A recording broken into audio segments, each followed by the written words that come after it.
Bom dia, boa tarde, boa noite, boa e bela madrugada para você e para mim, para todos nós, para os que são da graça e para os que não são da graça, porque a chuva cai para todos.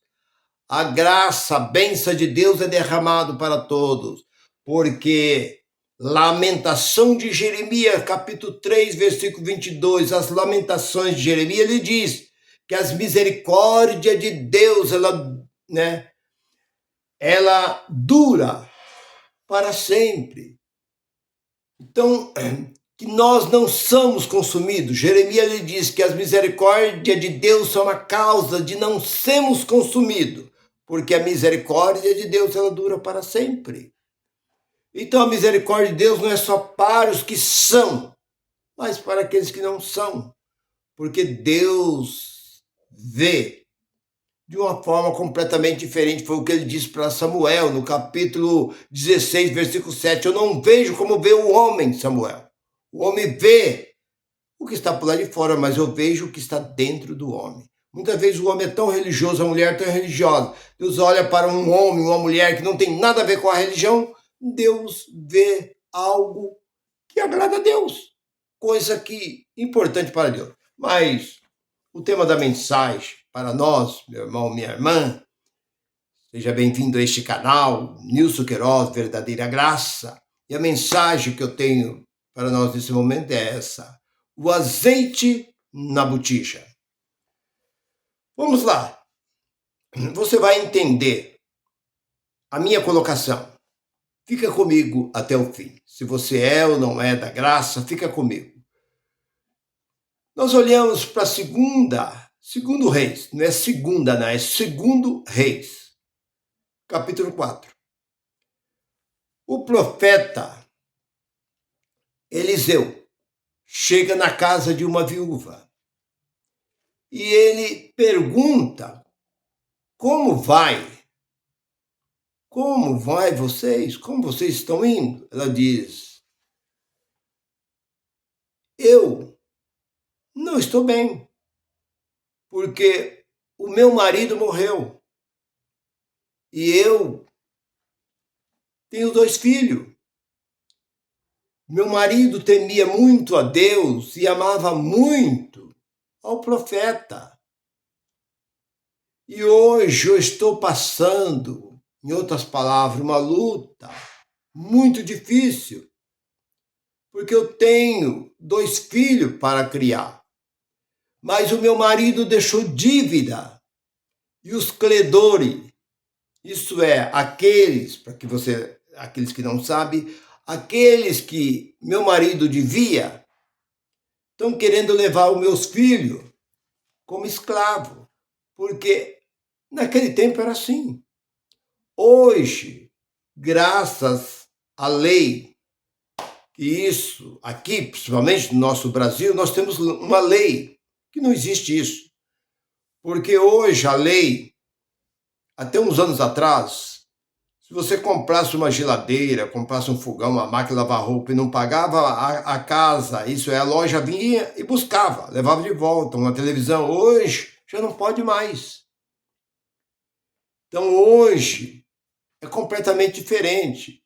Mas naquele tempo, se você devia, ele levava seu filho, sua filha, levava sua mulher para ser escravo. E levava você também, muitas vezes levava a família inteira. A dívida é grande, vai a família inteira.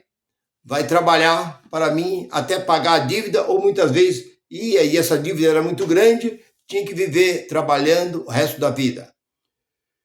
E naquele tempo, era, como se diz, a lei do mais forte.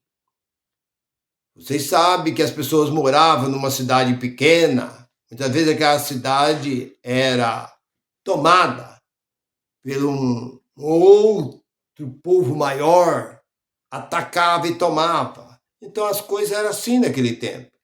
Hoje ainda existe alguns lugares por aí que está tendo ainda invasão, como vocês veem, lá a Rússia está tentando tomar a Ucrânia. Por quê? Porque ela vê que a Ucrânia tem uma grande riqueza ali dentro. E a Ucrânia já foi, já pertenceu a ela, então ela quer pegar de volta. Então, uma guerra sem sentido. Poder. Naquele tempo era assim também. Então essas coisas não parou de existir. Não temos aqui no nosso Brasil, graças ao bom Deus. Mas nós vemos aí nesses países da África, da Ásia aí, o povo brigando por causa de poder, de território. É isso que nós estamos vendo. Mas voltando para o tema da mensagem. O azeite na botija. E Eliseu pergunta àquela mulher, que a mulher estava endividada, estava cheia de dívida. E o profeta disse a ela: o que você tem? Ela diz: a tua serva tem somente um pouco de azeite numa vasilha. Ele diz: isso basta. Isso serve. Não precisa nada mais do que isso. Vai aos seus vizinhos, pede vasilhas emprestada e traga. E alguma Bíblia diz bastante, não é pouco. Nem algumas vasilhas não traz. Vai pedindo. E ela saiu, ela com seus 2 filhos, saiu aos vizinhos ali, pedindo vazia. Foi trazendo. E o profeta não disse para ela: olha, eu vou orar. Se você crê, Deus vai resolver, te dar a solução. Se você crê, Deus vai te livrar você dessa situação. O profeta não disse isso. Como hoje nós vemos esses charlatões, que não passa de charlatões, eles tiram a responsabilidade deles e jogam em cima da pessoa. Eu vou orar por você. Só que você tem que crer. Se você não crê, Deus não pode operar na sua vida. Eliseu não disse isso. Eliseu não disse: eu vou orar para que Deus possa multiplicar o azeite nessas vasilhas. E você pode vender esse azeite e ganhar dinheiro e pagar a sua dívida. Ele não disse isso. Eu vou orar. E cadê esses homens?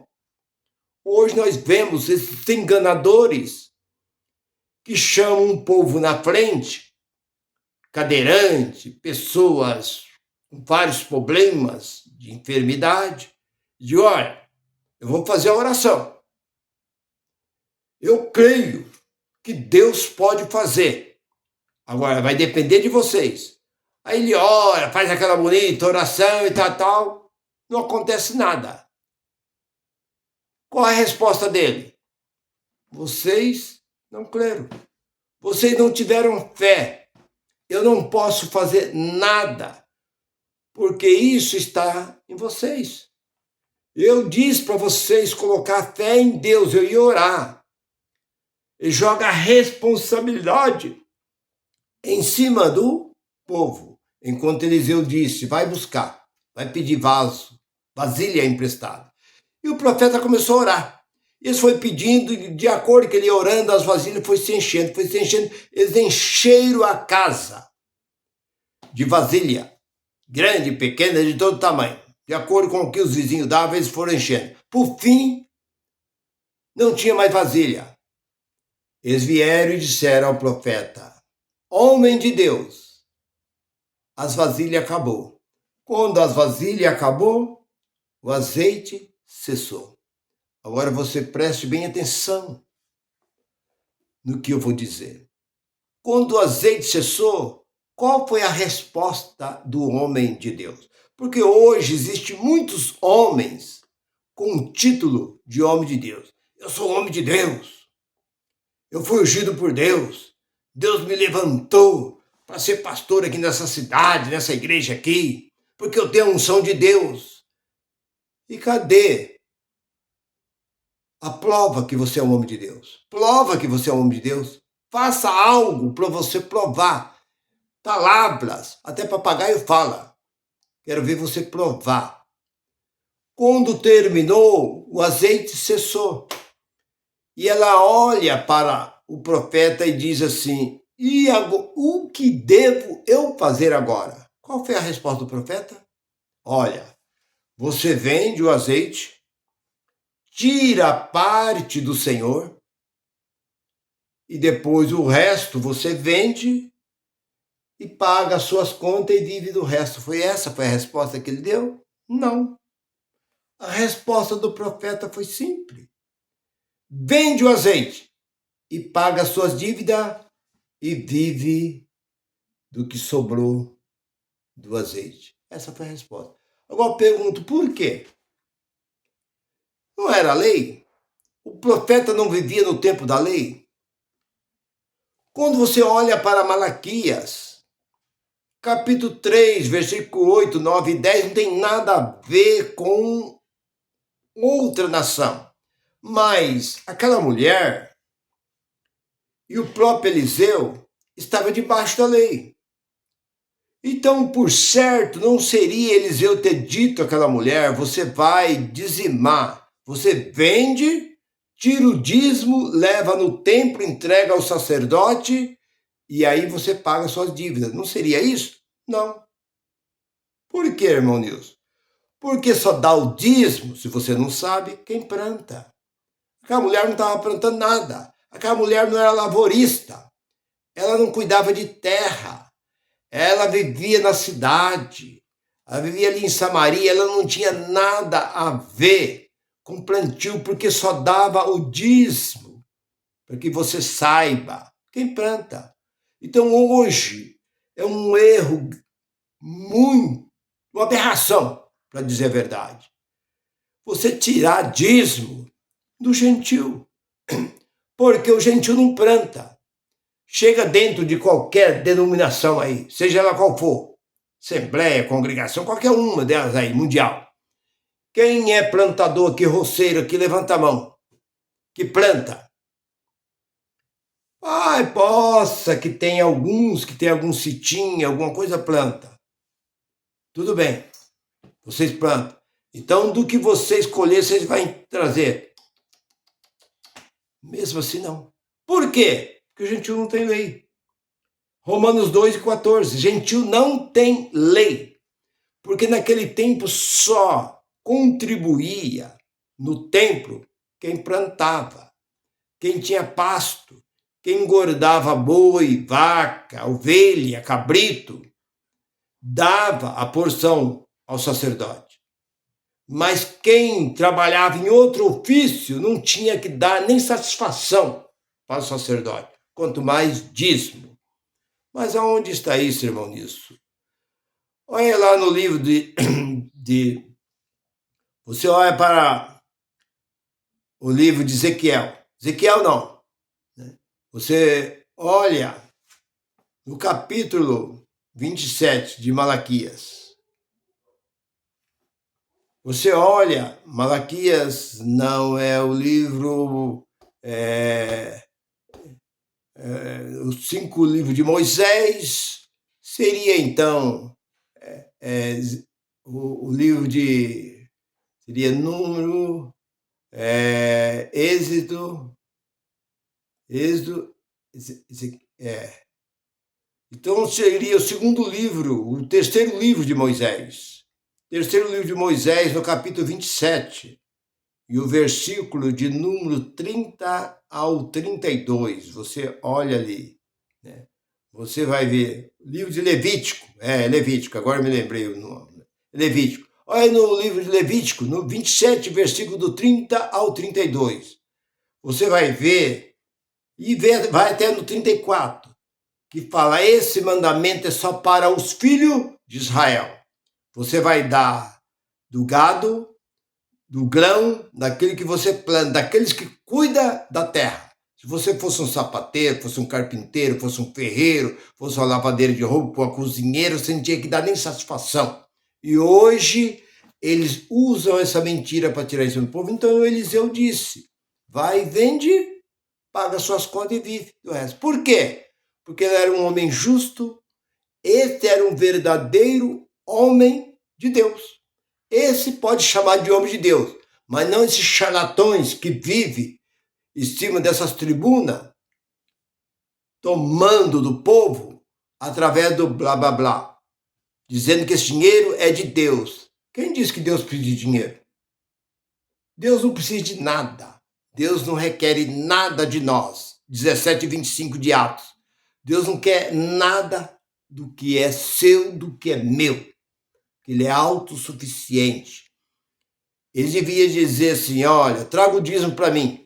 Eu preciso estudar meus filhos, preciso passear, preciso comprar fazenda, preciso pôr mais boi na minha fazenda, preciso comprar avião, preciso comprar iate, preciso comprar apartamento. Por que eles não jogam limpo com o povo? Mas eles colocam Deus na frente para poder enganar o povo e consegue levar muita gente ao engano. Meu irmão, eu acho que você não tem dúvida. Fica com esta palavra. Você compartilhe, mas curte essa mensagem. Eu sou grato por você. Graça e paz para todos. Goodbye.